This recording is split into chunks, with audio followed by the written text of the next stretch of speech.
உத்திரமேரூர் வட்டம் வாடாதபூர் ஊராட்சியில் சமூக தணிக்கை சிறப்பு கிராம சபை கூட்டத்தில் சலசலப்பு ஏற்பட்டது. காஞ்சிபுரம் மாவட்டம் உத்திரமேரூர் வட்டம் வாடாதபூர் ஊராட்சியில் மகாத்மா காந்தி தேசிய ஊரக வேலை உறுதி திட்டம், பிரதம மந்திரி குடியிருப்பு திட்டம் தொடர்பான சமூக தணிக்கைக்கான சிறப்பு கிராம சபை கூட்டமானது நடைபெற்றது. தமிழ்நாடு சமூக தணிக்கை சங்கத்தின் சார்பில் தமிழகம் முழுவதும் உள்ள ஊராட்சிகளில் 20 கட்டங்களாக சமூக தணிக்கை சிறப்பு கிராம சபை கூட்டங்கள் நடைபெற்று வருகின்றன. இதில் காஞ்சிபுரம் மாவட்டம் உத்திரமேரூர் வட்டாரத்தில் 4 ஊராட்சிகளில் இன்று சிறப்பு கிராம சபை கூட்டங்கள் நடைபெற்றது.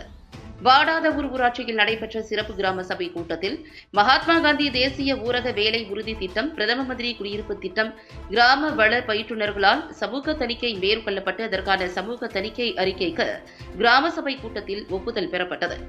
சிறப்பு கிராம சபை கூட்டத்திற்கு கிராம ஊராட்சி மன்ற தலைவர் சடையாண்டி தலைமை வகித்தார்.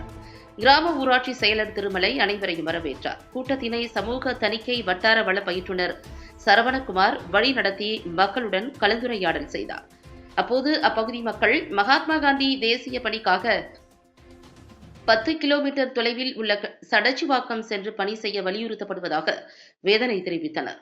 100 நாள் பணியினை தங்கள் ஊருக்கு அருகிலேயே வழங்கிடக் கோரி வாக்குவாதத்தில் ஈடுபட்டனர். இதனால் சிறிது நேரம் கிராம சபை கூட்டத்தில் சலசலப்பு நிலவியது. அதற்கு பதிலளிக்கும் விதமாக சமூக தணிக்கை உத்திரமேரூர் வட்டார வள அலுவலர் சரவணகுமார் கிராம மக்களின் கோரிக்கை நிறைவேற்றி தருவதாக உறுதியளித்தார். இதில் பஞ்சாயத்தின் மூலம் நடக்கும் 100 நாள் வேலை திட்டத்தில் உள்ள குறைபாடு, பணித்தள பொறுப்பாளர்கள், பயனாளிகள் குறிப்பிட்ட பணியை செய்து முடிக்கின்றார்களா என்பது குறித்து விவாதிக்கப்பட்டது. கூட்டத்தில் சமூக தணிக்கை அறிக்கை குறித்த 13 தீர்மானங்கள் நிறைவேற்றப்பட்டன.